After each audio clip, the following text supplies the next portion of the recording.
Alrighty, good evening, everyone. My name is Dr. Aaron Dotson. I'm a resident ophthalmologist at the University of Iowa, one of the chief residents right now, currently applying for cornea fellowship. Match day is coming up in a few weeks, so thoughts and prayers. We have a very, very special guest here with us today, but first I want to introduce Dr. Daniel Laroche. Dr. Laroche, if you have any words. Yes, we want to thank you, Aaron. We want to welcome you to NMAI TV, part of the National Medical Association Ophthalmology section. Here we're going to bring you excellent eye care information. Please like and subscribe the channel, share it with your friends and family. We are bringing you experts on different topics to talk about diseases of the eyes. And also we're going to have questions and answers and opportunities for you to come on live as well.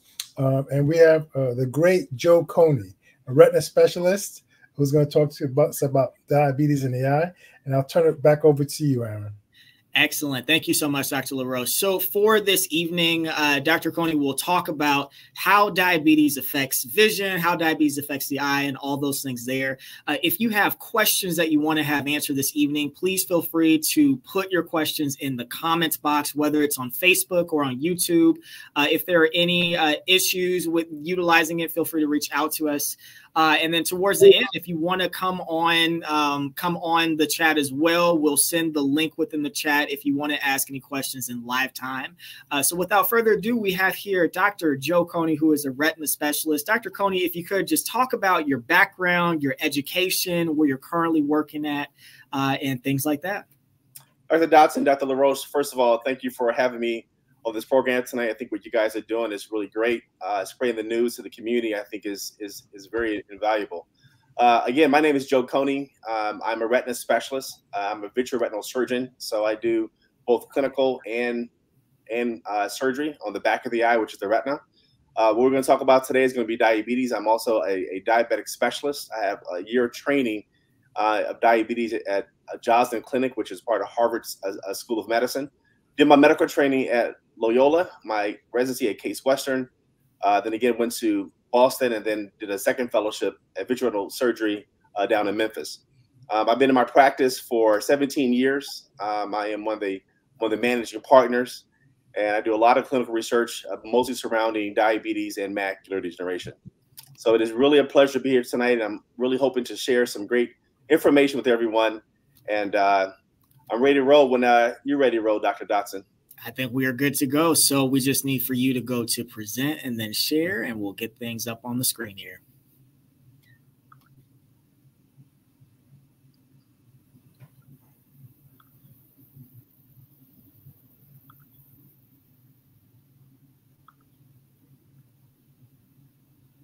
Give me 1 second here. No problem.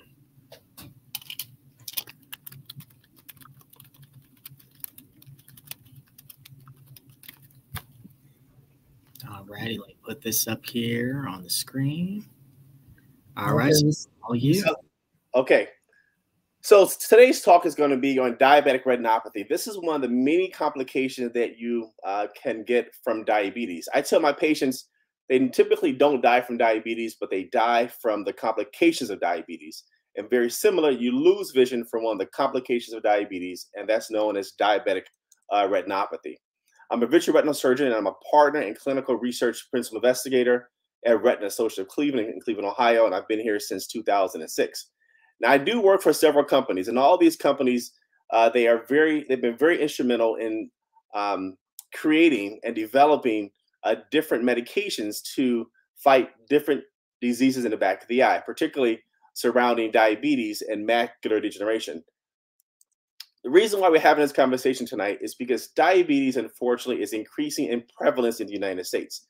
This first graph here shows you the total number of individuals with diabetes and those diagnosed with diabetes, and both of these continue to increase over decades. Now, the undiagnosed diabetes pretty much stays the same because we still don't do a great job in getting patients in to be screened when they're pre-diabetic. And I will talk about that a little bit later and why that may be important. The second graph, I think, is really, really important because it looks at the age-adjusted estimated prevalence of diagnosed with diabetes by race and ethnicity, which is really important for this show here today. Because as you see, Blacks and Hispanics overwhelmingly have a higher prevalence of diabetes compared to whites. By 2030, the prevalence of diabetes in the United States is expected to rise from 39 million people to 60 million people by 2060. Now, this problem is not just localized to the United States. Worldwide, there'll be another over 200 million people over the next 20 years that will be diagnosed with diabetes. And you can see just a breakout of how this pandemic can really affect each of the countries by the way they're increasing. So where do Blacks and Hispanics typically live in the United States? They typically live on the bordering states. Blacks tend to be in the southeastern part of the United States, and Hispanics tend to be in the southwestern portion. And you will see that the prevalence and incidence of diabetes and diabetic retinopathy much higher in those zones compared to the rest of the part of the country. Among those with diabetes, the prevalence of diabetic retinopathy, again, which is the most common complication behind the eye, it affects 33.4% of Hispanics and 26.5% of Blacks compared to 18% of whites. Why is this important? Because in the United States, Blacks make up approximately 13% of the country and Hispanics 18%, but yet the prevalence of this disease is much more common in these populations. Native Americans have one of the highest prevalence rates of diabetic retinopathy, with a rate of 45.3 compared to non-Native American populations. So this is the most at-risk population. Blacks also have an increased risk of developing moderate or severe retinopathy compared to Caucasians. Now, this may be as a result for many reasons, but I think the most important thing is when patients present to the doctor. So we know that at-risk populations tend to delay therapy or delay their first appointments with coming to the doctor. And when it comes to the eyes, this is also true. So when they come in, oftentimes Blacks and Hispanics will have a greater degree of retinopathy compared to whites. Now to compare to Caucasians, Blacks and Hispanics also have an increased risk of insulin resistance. And this may be one reason why diabetes is much more harder to control in this population. In 2015, 1 in 11 adults have diabetes, and in 2040, 1 in 10 adults will have diabetes. Now, these are just numbers. So let's take my state, for example, in Ohio. Ohio will have a prevalence of diabetes somewhere between 11 and 13% as a state. Now, if I go to East Cleveland, where the predominantly African-American population reside, the prevalence of diabetes can be as high as 70%. So in certain populations, those populations will have a higher prevalence. 1 in 2 adults with diabetes are undiagnosed, and every 6 seconds, one person from diabetes would die. And in 2015, that equaled 5 million deaths. And again, most time it's from the complications from diabetes. We spend a great deal of our global health expenditure on diabetes, upwards to $700 billion. And 3 out of 4 people with diabetes live in low and middle income countries. Now, diabetes typically affects both small vessels and large vessels. We call this microvascular disease and macrovascular disease. When it comes to microvascular disease, the things we're talking about are things like the eyes, the kidneys, and the lower extremities like your toes. In the eyes, you have damaged blood vessels that result in diabetic retinopathy, and this typically occurs in about 1/3 of patients. And half of those patients will develop what's called diabetic macular edema. Now, diabetic macular edema, we'll get into this a little bit later, but it is the leading cause of decrease in vision in individuals with diabetes. And it's really important because it's a major risk factor in controlling the remainder part of the body. I look at this as if you have diabetes and you have diabetic retinopathy, other organs in your body can also be affected, like your kidneys. And this can be up to 30% of individuals with diabetes. We all know people with diabetes. We all know people that may be on dialysis. And this is because they have what's called diabetic nephropathy.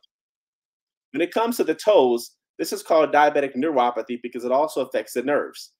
It affects, you have some numbness and tingling, maybe some cold extremities. They may feel tingling. These are all signs and symptoms of diabetic neuropathy. Unfortunately, this can also lead to lower limb amputations of some of your toes and also the legs if you get an infection, particularly if it goes to the bone. When it comes to the big vessels, the macrovascular disease, this is where it affects or increase your risk of developing both strokes and heart attacks. So diabetes can be very complicated because it affects many different organs. And we know that once you have diabetes, you're spending a lot of time with different physicians because multiple organs can be affected. So you really want to talk to your doctor, and you want to get things evaluated on a routine basis to make sure you don't develop these complications. So back to the eye. Other things that can be affected in the eye besides diabetic retinopathy is cataracts. Cataracts typically is the aging portion of the lens. The lens is like the lens in a camera. It helps focuses light on the back of the camera, which is the film. Well, in cataracts, you can change your lens as you can change the lens in a camera. We typically change the lens when it gets cloudy. That's called a cataract. Normally, this is a normal aging process, but when you have diabetes, the lens swells from having high sugars, and then over time, that swelling will increase the opacity of the lens, which leads to the inability to focus light on the back of the eye. And the back of the eye is called the retina. That's the film in the back of the eye. If your film has been damaged from sunlight or exposure, just like it was in a regular camera, your image is not very clear. And that's what happens when you develop diabetic macular edema. It affects your ability to read, to drive, to see your loved ones, to do the hobbies that you really, really enjoy. Another common problem is something called glaucoma. Now, there's different forms of glaucoma, and this talk today really is not going to address all the different forms. But I just want to say that glaucoma normally occurs when there's high pressure in the eye, and this high pressure causes damage to the optic nerve. And diabetes and glaucoma is much more common in African Americans as well as Hispanics, particularly if there's a first-degree relative that have it or if someone gone blind. And you really need to have this conversation with your doctor and let them know that you have a family history of glaucoma, so you can also be screened for glaucoma at the same time you get screened for your diabetes. And this picture here just shows that the increased pressure over time causes damage to the optic nerve, and this neuropathy occurs where you slowly lose vision over time. And just like diabetes, when there may be no early signs and symptoms of high pressure and you can lose vision, you really don't know that you have glaucoma, so having that baseline exam is really critical. This graph here just shows that Blacks and Hispanics have an increased risk of having both glaucoma and diabetes, and it will increase as you age. And so as you get older, you definitely want to make sure you have those screening exams by your ophthalmologist, and make sure you talk to your medical doctor about setting up a referral if you haven't already had one. So diabetes, so let's go into diabetic retinopathy and how diabetes really affects just this really small organ, which is really, really critical for the things that you love to do in your life. So diabetic retinopathy, it is the leading cause of blindness in the working population. And I'll be the first to tell you, this is a problem, because the way we are right now, there's no reason why anyone needs to go blind from diabetes if they have an early diagnosis, if they're followed correctly and treated correctly. There's no reason why you need to lose vision. But in order for that to happen, you have to go in and see an eye doctor before you lose vision, because once you lose the vision, you don't always get it back. This disease results in 8,000 cases per year of legal blindness. Legal blindness we define when you can't see the letter on the eye chart over 2200 in your better seeing eye. And many more people are visually impaired, where they can't drive, they have a hard time reading, they depend on loved ones to take them from place to place. 16 million people will have diabetes in the United States, and diabetic retinopathy can affect both type 1 and type 2 diabetics. Type 1 diabetics, typically these are adolescent or much younger patients, and they have diabetes because their pancreas fails to give them the insulin that they need. 97% of patients at 15 years will have some type of retinopathy in their eye when they're type 1, and 77% of patients at 15 years, if they have type 2 diabetes, will have some type of retinopathy. So most people will develop some type of retinopathy, and that's okay. It's okay to have problems. We just don't want your problems to affect your life. And that's where early detection is critical. Now, early on, there may be no signs and symptoms of diabetic retinopathy, but as the disease progresses, you can develop things like floaters or blur vision or distortion. These floaters can be indicative of vitreous hemorrhage, which is just bleeding from abnormal blood vessels. It can cause severe vision loss to the point where you can't see your fingers or your hand in front of your face. You also can lose circulation. And this circulation is really due because of lack of oxygen. We call this retinal ischemia. And that's permanent damage to the retina, because once you have retinal ischemia, you have dead tissue. And obviously dead tissue doesn't see very well. And in the very advanced forms, you get what's called a retinal detachment.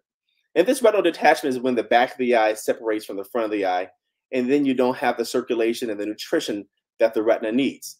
And this is really from different scar tissues and blood vessels that grow, which pulls on the retina and separates the retina. And unfortunately, those individuals will often need surgery to repair the retina. So let's talk about screening. I've been really talking about screening a lot in this program so far, because I think this is the critical point of the juncture where you need to talk to your doctor and go in and get evaluated. For type 1 diabetics, you want to have your first dilated exam at least 5 years after diagnosis or at puberty, whichever is earlier. They typically develop retinopathy a little bit later than type 2s. It takes some time. But for type 2 diabetics, we want them to have a dilated eye exam at the time of diagnosis, because up to 20% of the people may already have retinopathy. There was a paper that was published that showed that individuals that have diabetes, 50% will have sight-threatening problems, and they are not even aware of it. So it's really critical that you go in and have those exams, because if you're diagnosed with diabetic retinopathy and you undergo early treatment, most likely 90% of the time, at least in that first year, you don't lose any vision. These are just minimal screening requirements. More frequent exams may be recommended depending on the findings at the initial exam. So that initial exam is very important, because it will tell the physician how often you need to be followed up. And it's really important that you adhere to those follow-ups. That's the only way that we can prevent the eye from getting worse, or at least catching it before you have any severe vision loss. Now, this chart, it looks very complicated, but overall, it just talks about how someone developed vision loss. It normally occurs from having high blood sugars. These high blood sugars then go through several different pathways. It leads to vascular permeability, which is leaking blood vessels. It causes nerve damage. It causes retinal hypoxia, which is that lack of oxygen we talked about. And this can lead to abnormal blood vessels. And all these things can lead to a loss of vision. And there's different levels of retinopathy, which is really critical. We typically look at diabetes as proliferative disease or non-proliferative disease. Non-proliferative disease typically is the early form of retinopathy, where you may not have a lot of vision loss. And then proliferative disease is when you have abnormal blood vessels. The most common reason to lose vision in both of these, whether it's proliferative and non-proliferative, is diabetic macular edema. This can occur at any level of diabetes and is a leading cause of decrease in vision when it comes to retinopathy. And the more advanced the disease, the more common it is to have swelling. The more common it is to actually lose vision from this condition. When we talk about non-proliferative disease, we typically look at this as mild, moderate, or severe. And this just happens to do with the things that we see in the back of the eye. We're one of the few subspecialists that can look at an organ and get some kind of indication on where the eye is going, and maybe even know where the history is from. We know that if you come in and you have severe non-proliferative diabetic retinopathy, we know that there's up to 50% chance to develop severe vision loss over the next 3 to 5 years. So those eyes need to be observed closely, and sometimes you want to institute therapy earlier to prevent the eye from progressing. Proliferative disease is already getting to the more advanced forms, whether you lose vision or not. So not everyone that have proliferative retinopathy is going to lose vision, but it is an indication that if that eye isn't treated, your risk of severe vision loss is extremely high over that same time period. And again, diabetic macular edema is a swelling that occurs in the middle of the eye that prevents you from having that fine focus vision, and sometimes it will inhibit you from driving and also reading. This kind of outlines that a little bit earlier, a little bit easier. You can see the high sugars leads to damage. It leads to inflammatory cells as well. And this whole disruption can cause leakage and then a diabetic edema. This graph here shows that when you look at a slide, we can see that these little outpockings, which we see aneurysm, which is the hallmark of diabetic retinopathy. This is where the cells really become damaged, and this is where you start to develop abnormal blood vessels and swelling in the eye, and chronic inflammation also plays a role in that process. And all these are important because the drugs that we have, the medications that we have to decrease the risk of vision loss over time, we really concentrate on inflammation, vascular leakage, and neovascularization.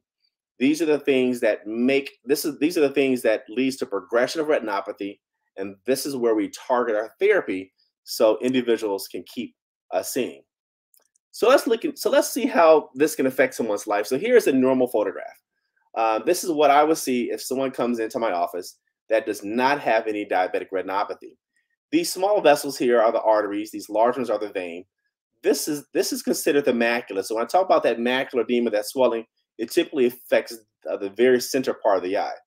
This structure here is the optic nerve. This is part of the brain. This is where the brain tissue ends. And you can see the nerve here. And diabetes can affect each of these levels. It can affect the nerve, it can affect the blood vessels, and it also can affect the center of the macula. Some of the complications that you see from diabetes is vitreous hemorrhage. You can get neovascular glaucoma, which can lead to a blind, painful eye, tractional retinal detachments. But really, early detection can prevent this irreparable damage that you can see from a diabetic retinopathy. Here's a patient that has mild, non-proliferative diabetic retinopathy. And there's these small little hemorrhages, which are very difficult to see sometimes. But these hemorrhages are indicative of the very early stages of diabetes. You can see that the middle of the eye looks pretty good. The optic nerve looks pretty healthy. And this person here has a very low risk of progressing to vision loss. But you want to make sure they're followed routinely, because as they age and as the disease progresses, so will the retinopathy. This next photograph here shows someone with a little bit more advanced disease. This is moderate non-proliferative disease. And you see all these little hemorrhages in the eye, which we've seen before. And now you have all this yellow deposits. Well, this yellow deposits is called exudates. They're really lipid. I look at this as the body trying to reabsorb fluid, and it leaves behind this residue. It's kind of like taking a bath. When you let the fluid down when the water goes down from the bathtub, there's a skim around that tub. That's from the oils from your skin, and that's the residue that's left behind. Well, when your body develops these aneurysms and they leak out fluid, that's that vascular permeability. It leaves behind this residue, and this is the hard exudates. This is another reason why we want to make sure that other things in your body is healthy, such as your cholesterol. So we want to manage your cholesterol, your blood pressure. Exercise is important. Smoking is important, because all these things can lead to worsening of your retinopathy, even if you have good diabetic control. And then one of the most important things you can do is also control your blood pressure. So this photograph here looks at, try to explain diabetic edema a little bit better. In this little cartoon here, you can see that these little cystic spaces is the fluid that accumulates in that very center part of the eye, which prevents you from having that fine focus. This is a scan that we can do in the office. It's non-invasive, but it's one of the easiest ways to detect diabetic macular edema. And this should be done on your screen exam, just to make sure the doctor is not missing something clinically. But each part of this eye could be affected from diabetes. Your lens could be affected. This is what we mean by the cataract. This lens focuses the light to the back of the eye. This macula right here is where when it becomes swollen, things aren't clear. The optic nerve can become swollen in people that have diabetes, or you can get even blood vessels that grow on the nerve surface, as well as different parts of the body. Sorry, different parts of the retina. So here's that optic nerve. So this optic nerve here has little small telangiectatic vessels. These are abnormal blood vessels that we see in diabetes. These large vessels are your own vessels, and those are normal. So you can distinguish the difference between normal and abnormal. And this is easily seen in the on the exam, where the physician knows that the whole eye is not getting enough circulation. Well, these blood vessels, not only can they develop on the nerve, but they also can develop in the retina. And they basically grow up out of the retina, and they scaffold the back of the vitreous body, which is the gel part in the eye. And you can see that some of these are already starting to have a little bit of hemorrhages. There's this whole collection of blood vessels here, as well as in this area adjacent to it, and there's some preretinal fibrosis developing over here. And blood vessels always grow in areas where there's good circulation and there's bad circulation. You can see that some of the circulation here where the arteries have already been blocked off. They're white. There's no circulation. This is dead tissue. So the body is developing new blood vessels to compensate for blood vessels that are no longer there. The problem with the eye is that these blood vessels are abnormal and they bleed in the eye. Now, when you have a heart attack or you have a stroke, these blood vessels, these collateral vessels, they're very good for the eye. I mean, they're very good for that organ. But in the eye, because they grow so fast and so rapidly, they don't have time to mature. They're just not very normal, and they can lead to bleeding.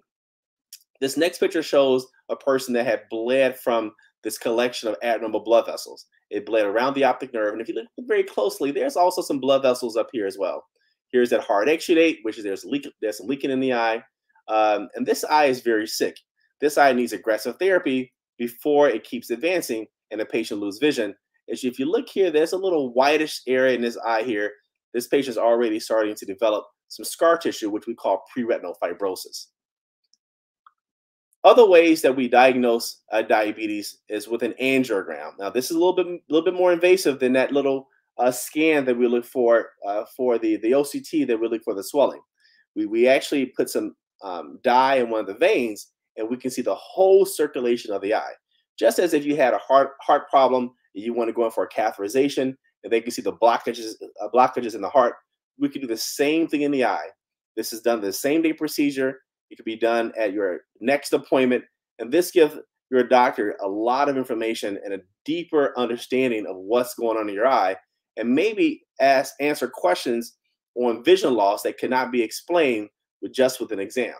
You can see this eye here, all this white stuff here is leaking blood vessels. They're very abnormal.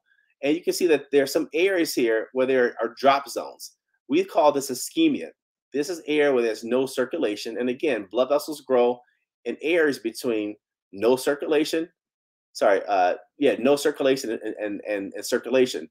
And this is permanently dead tissue. And the middle of the eye is here, so you can see how much this is progressing toward the center of the vision. If this patient loses this little bit of circulation, this patient will lose all the remainder of their vision. Here's another fluorescein angiogram. You can see the collection of blood vessels here. You can see the dead tissue here, the lack of oxygen, the lack of ischemia. This black stuff is the vitreous hemorrhage where this person has bled from. And so you can see that it blocks the dye that we put in the eye. Again, this is a very sick eye. This eye needs aggressive therapy to preserve their central vision. This patient, by the way, is actually 20/20. They had this problems and did not know it, and what brought them into the doctor was the hemorrhage. They did not know they had any abnormal blood vessels. How do we treat abnormal blood vessels? Well, we put lasers in the eye. Here's an eye that had multiple laser spots. There were some blood vessels on the nerve here, and those blood vessels go away over time. And the goal here is to put laser in the areas that are not getting good circulation to preserve the healthy tissue to preserve your vision. Here's another eye here. Before that laser was done, you can see this preretinal fibrosis. We talked about this early scar tissue. There's some bleeding here, and there's some blood vessels on the nerve. Immediately after that laser, you can see nice place laser burns in between the big vessels. And just 6 to 8 weeks later after therapy, you can see all those blood vessels have gone away. There's no more blood vessels on the nerve compared to where they were prior to. And the goal is, again, to decrease vision loss over time. Here's another patient of mine I saw in 2016. At first glance, these eyes do not look very bad. He came in because the right eye has some bleeding. That's these little black little areas here. But overall, this eye looks pretty good. We did a fluorescein on this patient here. And you can see just from the fluorescein, there's wide areas of non-perfusion, lack of circulation, dying tissue. Blood vessels are growing in both eyes. And so although this was hard to see from an exam standpoint, it's much easier to see from the fluorescein. So when your doctor recommends a fluorescein angiogram, they want to take a deeper dive in your eye just to make sure they're not missing something, because sometimes it's very difficult to see. And now this eye has laser in both eyes. You can see with the lasers, there's no leaky blood vessels. This patient maintains 20/20 vision and is doing very well from 2016.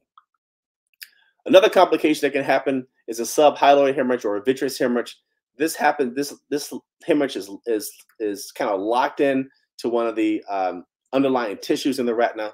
This will absorb over time. If it doesn't, it can be surgically removed. We can also put a laser spot here, and we can disrupt the blood to actually dissolve sooner. But most times, this is again a sign that there's blood vessels that are growing, and the eye again needs intensive therapy to save the vision. In the more advanced cases, you have that really bad pre-retinal fibrosis we talked about earlier. This is more an advanced case where this eye doesn't see very well. The blood vessels are turning white. There's a scar also in the middle of the eye, which is the macula. This eye is stable, it's inactive disease, but it has a chronic, what we call a tractional retinal detachment, which has overall limited this patient's ability to see. If these things are not treated and not caught, another more advanced form, you can develop blood vessels in the front of the eye. This we call rubeosis, and blood vessels can not only grow behind the eye, but also can grow in front of the eye. Well, in the front of the eye is really critical because this is where your fluid drains out of the eye. There's these little ducts and systems called your trabecular meshwork, which helps you to decrease the fluid in the eye. When those ducts are blocked up from abnormal blood vessels, they can develop a secondary form of glaucoma called neovascular glaucoma because there's abnormal blood vessels growing in that area. I look at this as like a tree root. A tree root growing into your sewer system and then backing up the fluid to your house where that can't get out. And so the only way to really treat this is really try to get those blood vessels out of those angles so you can pretty much save the eye. Now, I do tell people when they develop this, I go from a mindset from trying to restore vision to trying to really save the eye, because this is one of the conditions which can lead to a blind, painful eye. And it's nothing worse than having an eye that doesn't see, but having an eye that doesn't see that is now having pain. So early on, laser treatments we use to treat diabetic macular edema. Again, that's the most leading cause of decrease in vision. And we were able to decrease moderate vision loss by 50%. And 50% really means 3 lines on the eye chart. We increased the chance of moderate vision gain by half, and we reduced the swelling in the eye. But here's the problem. 12% of people still lost more than 50% of vision over 3 years. Only 17% improved more than 50%. 24% still has swelling at 3 years, and those laser scars actually form little scotomas or little blind spots in people's central vision. So we did not have the ability to treat swelling if it involved the middle of the eye, because you can't put lasers in the middle of the eye. Well, now we have different medications to put in the eye to limit the amount of swelling and to decrease the swelling you have in the eye. And we found that these injections, they're called anti-VEGF injections, they're superior to both lasers and steroids, and they have been shown to have good ocular and systemic safety effects. So when the doctor is mentioning that you need injections in the eye, this is the medication they're talking about.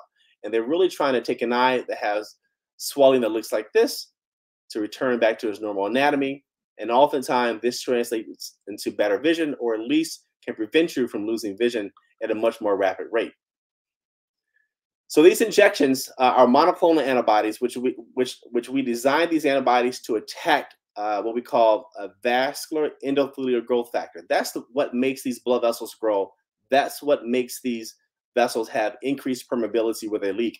So by blocking those things, you can decrease abnormal blood vessels and also stabilize blood vessels so you don't have the swelling in the eye.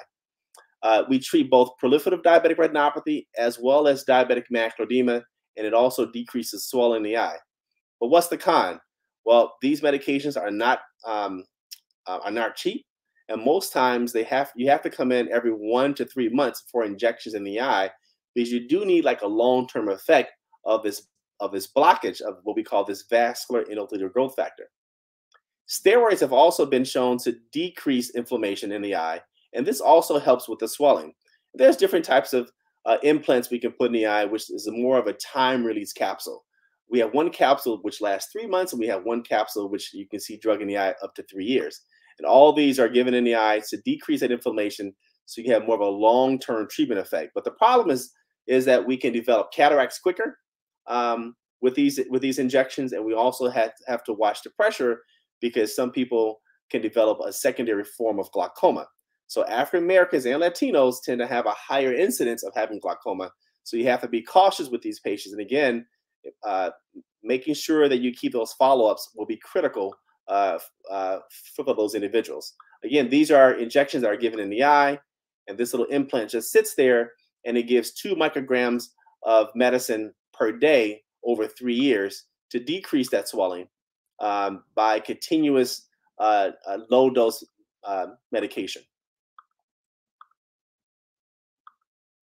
And the goal is, again, to try to block the chronic inflammation to restore the anatomy to normal, which hopefully translates to better vision. Well, what happened to that patient with neovascular glaucoma? This is that same patient we saw earlier that had extensive amount of blood vessels in the iris, and just 1 month following an injection, you can see all the blood vessels have gone away. Now, this patient had done really, really well with their therapy. The problem is that when the blood vessels grow in the front part of the eye, even when we get the blood vessels down, you can still have damage to that draining system, that trabecular meshwork. And sometimes you may need a second surgery by a glaucoma specialist to also lower the pressure so you won't lose the eye by decreasing the amount of pressure on the back of the optic nerve. The more advanced forms of diabetic retinopathy, like the tractional retinal detachments, those individuals unfortunately need surgery. This is me in Haiti. I've done 5 mission trips to Haiti training general ophthalmologists to do retina surgery. This is the most gratifying thing that I think I've ever done in my life in terms of giving back to different communities. But again, once you get to this advanced stage where you have this very, very significant tractional retinal detachment, it takes a lot of effort and a lot of work to try to restore vision and restore anatomy in these eyes. I like to use the analogy, this is like bubble gum in saran wrap. And my job is to remove that bubble gum without tearing the saran wrap. And the tissue in diabetics are not very healthy. So you have to be really, really careful because you can cause more damage sometimes by removing this tissue. So you need to be in the hands of a good retinal surgeon in order to try to prevent this. But the main goal here is to try to prevent it before it gets to this level. And again, that's where that early detection comes from. So 90% of the time, if we get to you before you develop these advanced forms, we can prevent the eye from looking the way this eye here looks. Now we know that when you have diabetes, and going back to diabetic macular edema, we can see that you have increased risk of heart disease, strokes, congestive heart failure, peripheral vascular disease, lower limb amputations, and renal disease. These individuals have a much higher incidence compared to those individuals that don't have diabetic macular edema. So again, it's really important that your doctor, your medical doctor, have you see an ophthalmologist to make sure you don't have diabetic macular edema, because by looking in your eye, we know that there are other parts of the body that will be affected. So how do we repair people that have diabetes? So here's a patient of mine that has a dense vitreous hemorrhage, which means we had no view to the back of the eye. You can see that we had to remove all this blood back there. And once we removed the blood, we found this patient has significant tractional retinal detachment. So this is the way they remove the traction off the back of the eye. Again, you have to be very careful as you remove this tissue. This tissue is very thick in nature, and you have to be careful not to damage the retina. You can see that we're using different instruments to remove different layers of tissue. Now, when people develop these blood vessels in the eye, they grow up and they grow along that vitreous base, that vitreous humor. And that vitreous humor is kind of like a wine. It's kind of like grapes would grow on a vineyard. And so these tissues would grow along that as a trellis. And that's why they actually bleed and causes more damage. Let me get here. So here's another case here where you see that we're removing this tissue on top of the retina. And again, they kind of grow out and they frond out along that vitreous base, just like the vines will from a grapevine. Once we are able to lift the tissue from the back of the eye, then we can use our cutter. This is what we call a vitrectomy. We use our cutter to cut away the tissue. We try to separate it from the back of the eye. There's several surgical planes which have to be created. And oftentimes it's not uncommon that these surgeries can take an hour and a half or 2 hours to remove. Most patients are awake for surgery. We do this under light sedation. And the most important thing, once we remove all the tissue, as you see that we're doing here, we go in, then we put laser. Well, the laser in the eye, again, will try to help that eye not re-bleed. And that's the best long-term effect for patients with diabetes, to prevent them from bleeding. So when doctors talk about laser in the eye, they're doing this so long-term, the likelihood of you having any problems will actually be decreased. So what can you do? Well, we know from all of our trials, we know that tight control of your blood sugar normally results in the reduced risk of diabetic retinopathy, nephropathy, and peripheral neuropathy in both type 1 and type 2 patients. And these are from extensive trials from the DCCT and the UK PDS trials. And this helps set the standard on how we control ourselves. We know that as your hemoglobin A1C increases, your relative risk of developing retinopathy, neuropathy, nephropathy, and even kidney problems are increased. And this is the reason why I try to keep my patients around 7. Because if you keep your risk around 7, the relative risk of developing all these complications are much less. But once you start to get above 8 and definitely 9 and 10 and higher, you can just see the rapid increase. This is a much more than an exponential risk. So these I know these may be small numbers like 9 or 10, but this is an equation to your blood pressure, to your blood sugar being over 400. And so you can see that retinopathy is one of the most common microvascular problems that you can get from not controlling your blood sugars. So we know that in the real life, there's a burden of treatment for diabetic patients. Patients have to come in to see us often. Oftentimes, they need to come in every 4 to 6 weeks early on for those injections in the eyes. They may need lasers in the eyes. And for the more advanced forms, they may require surgery. And this burden of therapy, we really need to consider, we need to consider that with our patient in terms of their journey. Follow-ups is critical. I think it's really important that you talk to your doctor about your follow-ups to make sure that you're more compliant as possible. We always have a hard time in helping our diabetic patients to be compliant, and not because they don't want to follow up, but real life happens. You may be admitted to the hospital for high sugars or kidney problems, or you may have an infection, which didn't allow you to come in for a couple of weeks or a couple of months, and you miss a couple of appointments. And that's fine. But you want to have that discussion with your doctor so they know what's going on with you. They know about your journey, because we need to I think the most important thing is to customize your journey and your problem to what's really going on in your life to make sure that everyone is on the same page. The key takeaways from this talk here is that early diagnosis is critical. Those that typically have early diagnosis typically have better vision. The earlier that something is diagnosed, the earlier we can start therapy, and the earlier and the longer you can maintain vision to enjoy life.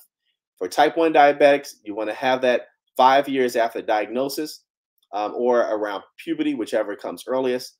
Type 2, you want to have a dilated eye exam at the time of diagnosis, because up to 20% of people can already have retinopathy, and half the people will have sight-threatening problems that have diabetes are not aware of it. And once you lose vision, you don't always get it back. Long-term follow-up is critical. So if you missed a couple of appointments, go back in, reestablish with the doctor, let them know what went on, and get back on your follow-up therapies. If you have a negative experience with a physician, which will happen, there's other doctors to go to. Just don't sit back and say, you know what, I didn't like what the doctor told me. I don't like how the doctor addressed me. Go and get a second opinion. Build a relationship with another physician, because long-term, you're only hurting yourself. Manage your risk factors. For me, that's your ABCs. Know your hemoglobin A1C. For me, I want that around 7 or less. Keep the blood pressure less than 140/80. Even if your sugars are controlled, high blood pressure can make the retinopathy worse. Watch the cholesterol. Avoid smoking. Increase your activity. Avoid the sedentary lifestyle that we have. And I will throw in, we were talking about smoking. I think smoking is just critical for any small vessel disease, because it increases your risk of having atherosclerosis, which increases your risk of having heart attacks and strokes. The burden of therapy, I understand, may be great, but the good part is that once you are treated and things are stable, After the second and third year of therapy, the therapy becomes much less. Sometimes you may need it only once a year or twice a year or 3 times a year. And this is much more manageable. But you need to get to that point where things become more stable to prevent any vision loss or damage done to the retina. And again, communication with your doctor and your healthcare providers are critical. Let them know what's going on in your life. If you can't afford a medication, ask them about a cheaper alternative. If you are having a negative reaction to a medication, ask them about a different medication that may be less irritating or whatever your symptoms are. But let the doctor know how you're tolerating your medicine, if you can afford your medicine, and those sort of things. I think doctors are much more able to help you out if they really understand what you're going through. So I think that is really important for us to have that discussion with our doctors, to be an advocate for ourselves. Make sure you bring in family members. This is a family disease. Oftentimes, particularly for my men, you know, I can talk to them all day long about what they're eating, but if they're not making the food and your wife is making the comfort foods that we all love, and your diabetes is steadily getting worse, then I'm just really wasting my time. The wife needs to be in there. The kids need to be in there, because after all, this is a family problem, a family disease, and we all need to be aware so all of our loved ones can have the best care as possible. So that concludes my talk. Let's see here if I can remove this here. Stop sharing. All right. Excellent. Well, thank you so much, Dr. Coney. That was truly an amazing talk about how diabetes affects the eyes. I can say from personal experience in residency, I feel that diabetes is even a disease burden for the family. A lot of patients that come in for their visits, they have family members that are coming in with them as well. And these family members, sometimes they're taking off of work, they're having to rearrange their schedule and such. So I feel like diabetes in general, it doesn't just affect one as a patient, but also others that are around them. So we have a few questions that are here in the chat that we want to just kind of throw out here. And for others who are listening, if you have questions for Dr. Coney or for us in general, feel free to post them within the chat. We ask you to be just as respectful as possible. We also place a link in here for the StreamYard if you would like to come on live with us to ask your question. But one question here is from Armando Ruiz, and basically says, you know, what are the risk factors that can cause a delay in early visits for eye examinations for Black and Hispanic patients? So, Aaron, you kind of hit a little bit on it earlier. I think what you were trying to really talk about was some of the social determinants of health that we see that affects all communities, but it's much more apparent in low-income communities, many communities that Blacks and Hispanics reside in. One of the biggest risk factors that I see, because here in Ohio, we pretty much treat the whole Northeast Ohio. We have 28 offices that's covered through Ohio. My furthest office that I travel to is an hour and a half away. Then there's an hour past that where patients come in. So I know when patients live more than an hour away from a clinic, the care for that particular patient goes down. The options that patients may have for even clinical trials are not available because they can't make those clinical trial appointments. It's difficult when there is only one car in the household where someone's at work, so the other person may need someone to drive them in. Or oftentimes we're in this sandwich type of a family where parents now are living with their kids, and their kids are also taking care of their kids. And so the priority is kind of moved around on, you know, where those resources are, because you're taking your kids to dance classes, to football games, etc. And then you're missing some of the medical appointments for your parents, because your parents aren't telling you that they have a problem because they don't want to feel like that you're a burden. So it's really multifactorial, but geography is one. Being underinsured and having no insurance is a big burden as well. I think it's really critical to have those conversations, because at least in ophthalmology, and when it comes to the retina, we have the ability to deliver great care by getting medicines from some of the companies, and patients may not be aware of this. So let the doctor know what those are.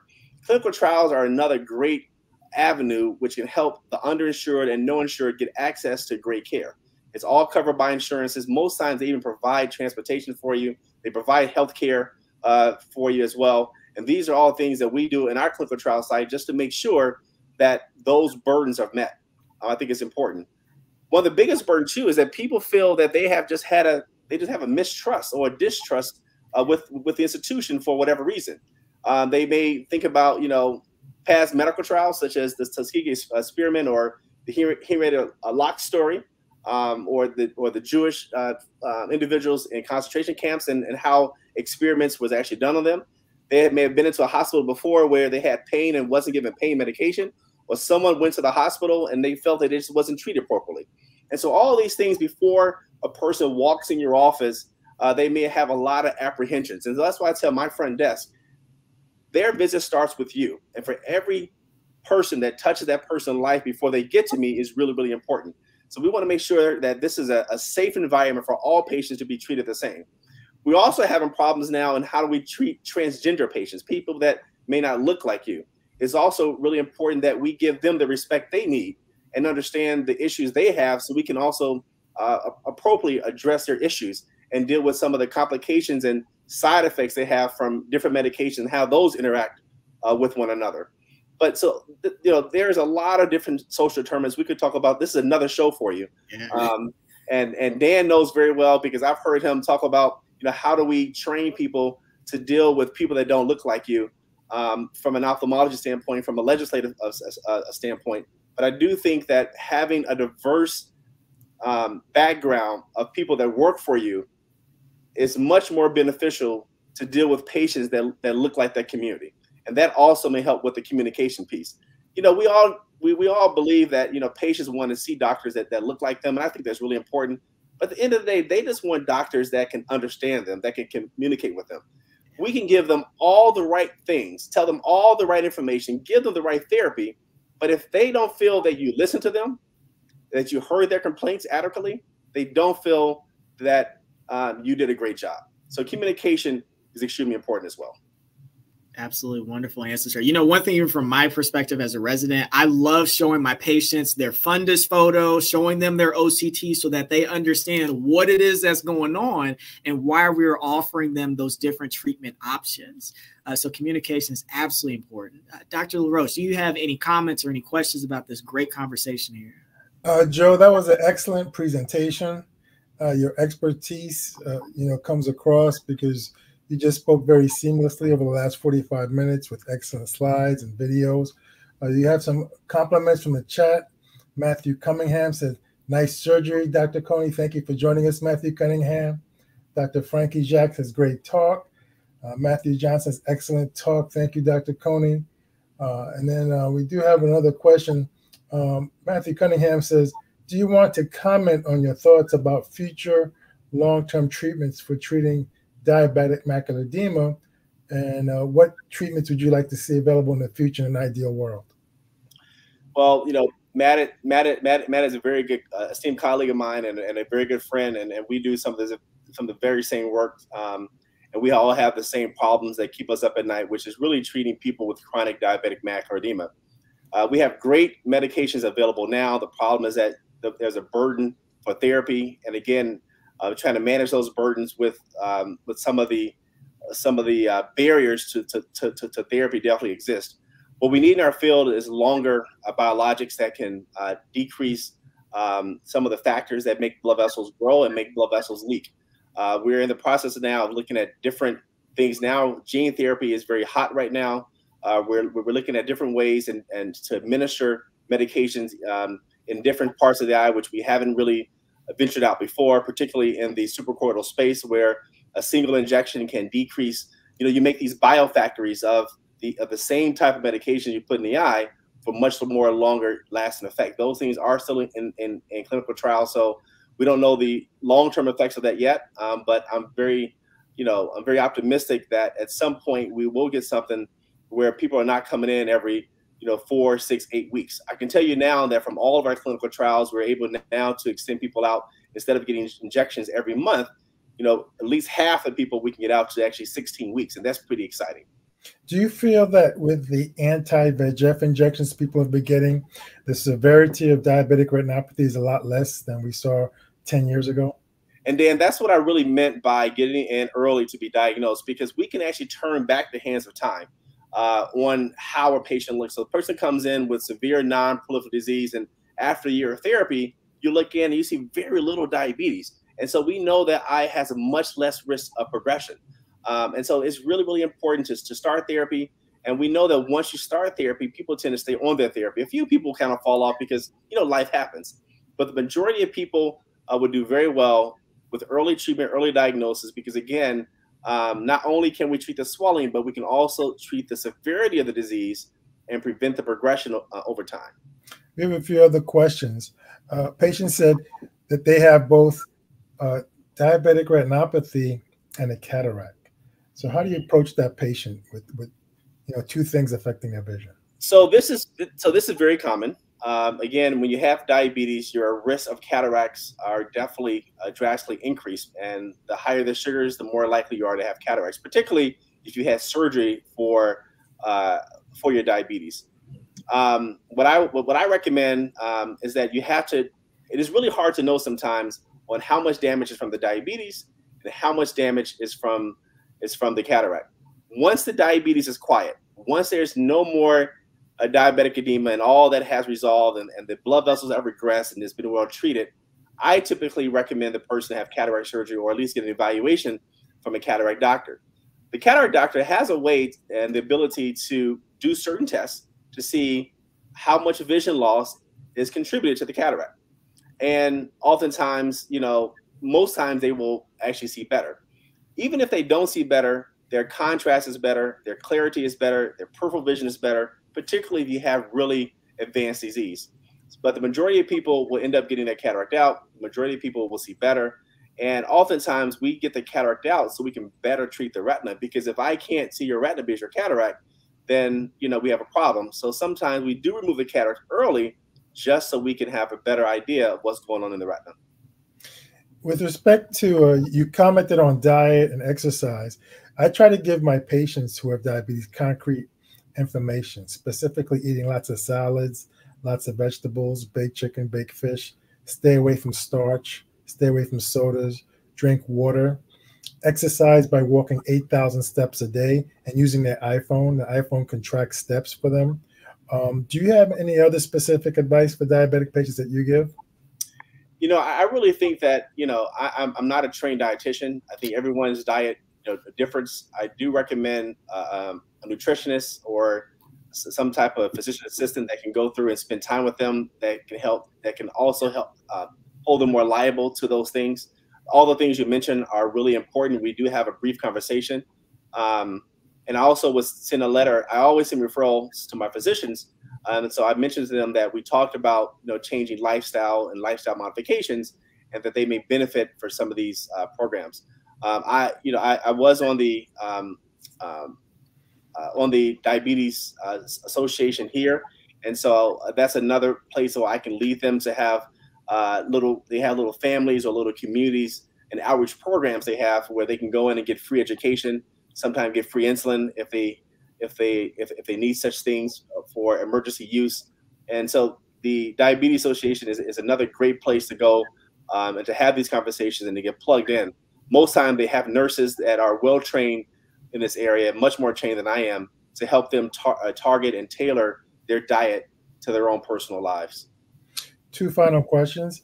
How would you advise a patient that's looking to find someone like yourself, a retina specialist, of similar ethnicity? What advice would you have for them? Well, I think the NMA will be a good start. The NMA, I think, for years have been trying to put together a website where they can find Black physicians that look like the community that they can go through across the country. So if you're looking for someone that look like you, that may be a good start. Through the Academy of Ophthalmology, all of us are listed. And so if you need to see any specialist from any background, whether it's neuro-ophthalmology, plastics, cataracts, glaucoma, you can be able to find those patients. The great thing is having is just your iPhone. These days, you can just put up retina doctor, and then you have all the retina doctors in your community. And so it's not hard to find an ophthalmologist. I think it's really important is really trying to find someone that can understand your journey and that you can continue this journey with and have confidence, and they can build up their relationship with you. I think that's the most important thing. But there are different ways that to actually get plugged in. But simple technology, I think, is probably the easiest way to find any physician. A lot of times, I have doctors, traveling to, Florida, for example, and sometimes I forget which office, Dr. Cunningham is at, and I say, look up Dr. Cunningham, and I know that his practice covers all of Florida, and so we can say, okay, I think he goes to this office here.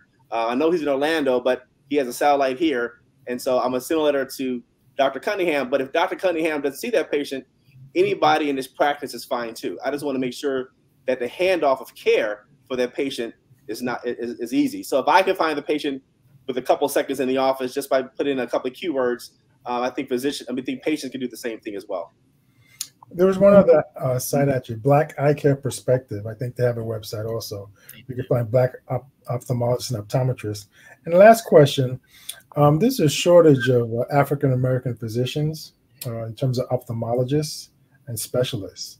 So what advice would you have to maybe a young person that's learning about this for the first time or interested in becoming an eye doctor? What advice would you have for them?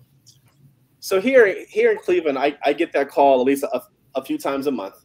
And for me, the biggest thing that I do in my time now is really just giving back. I mean, that's really, I spend most of my time in addressing things in the community, maybe doing some clinical research, but things that will have a much longer lasting impact on my life than just seeing patients. And I think mentoring is really important, and that just can have someone just shadowing you for a day. Right now, I have this high school young lady, and man, she is just thirsty for knowledge. And she's now been with me 6 times, and she is just using words that I think a sophomore in high school shouldn't be using, but she's breaking down all the things in the retina the correct way. And she came in before with just an interest. Now she has an interest group in high school, trying to do for individuals interested in science and particularly in ophthalmology. So the impact you have just by having someone shadow you in the office, you never know what that impact will have on someone. And that goes into someone that's in training, and someone that's in residency, medical school, fellowship, et cetera. That can actually build. Someone for the first time, just reach out. People sending me random emails, but like, hey, I'm so-and-so, I have an interest in ophthalmology. Can I shadow you? That's really all it is. And I just give it to my secretary and they make it happen. And anyone can actually come see me. The other great thing I have, because I am in private practice, I have the ability, and I own my own surgery center. I also will take some of the kids to surgery. They sit in the back. We have a big screen TV, and that's the first time they see any kind of surgery, more or less retina surgery. And if they follow me in the office, then they can start to see what we see in the office and what we do in surgery, and they start putting form and function together. And it really gives you a different understanding on how different diseases affect the eye. So I think that's probably the most important thing. I've been asked to go to different talks, whether it's I have a teacher that's a patient of mine, and once a year I would go. I'll skip a half a day, and I would go and do. They have career day, and I'll bring in some eye models, and she educates them about the eyes. So when I come in, they already know what the optic nerve is and the iris, and so I'm asking them questions, and they're throwing out the answers. These are like 5th graders, and so man, it's really exciting because now I have a teacher. They came in for a problem. She got interested, and then she thought that was really important for her students. And so now some of these kids are now in college, and they'll come back with their parents and say, "Oh, Dr. Coney, you came to my class when I was in 5th grade." I'm actually saying how long I've been here now, so it gets kind of scary as well. But it's really nice to see how all that kind of comes together, and you just never know these small conversations, how someone views that, how it gets them interested in something. But I think we all have the ability to do this. I think we all have responsibility to bring up someone else, and if we're going to advance the underserved community, we need to continue to train technicians that look like us. I employ high school kids for the summer. Some of my kids have now gone to PA school. They're going to. I have a young lady now. She's a first-year medical student at Howard. She came to me during COVID. She was interested in orthopedic surgery because it was COVID. She couldn't get to the hospital. I drug her to the ophthalmology clinic. Then I took her to surgery. Then I gave her a job, and now she has 3 publications, and she's a first-year. Now she's a first-year medical student. So all these things we do because we understand what that journey is like. We understand what they need. So once you identify that particular person, you can help them on that journey that can help them with matriculation. So we all have the ability, but we just have to give back.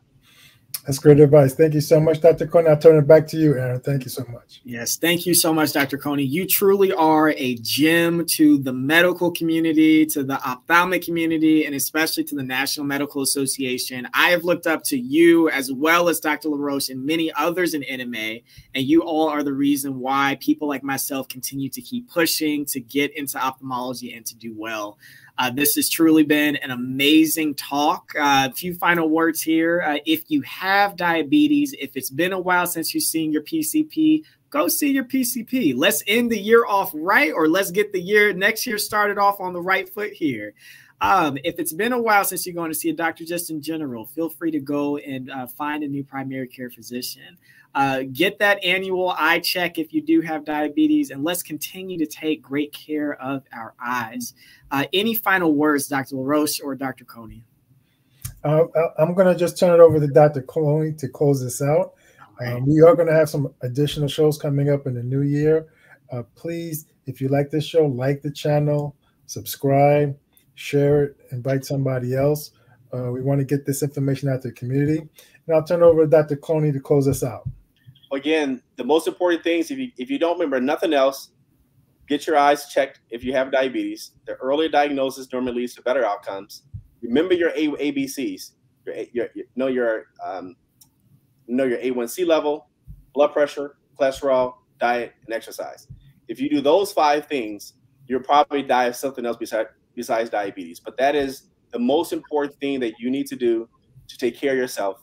Have a conversation with your doctor. Know your level. Know what level of diabetes you have. And you can ask the doctor, what do you think my long-term prognosis are? Stick with the appointments. Stick with the therapies. Because over time, those therapies will diminish. And ultimately, you will save your vision. Amazing. Perfect. Well, thank you so much once again, Dr. Coney, as well as to you, Dr. Laroche. This is NMA ITV, National Medical Association ITV. Feel free to leave additional comments within the chat after this video has been posted. If there is a certain eye topic that you want to see in the future, feel free to let us know. We look forward to sharing with you all more knowledge about the eyes and helping out the world of vision. Thank you. Good night. Thank you all so much.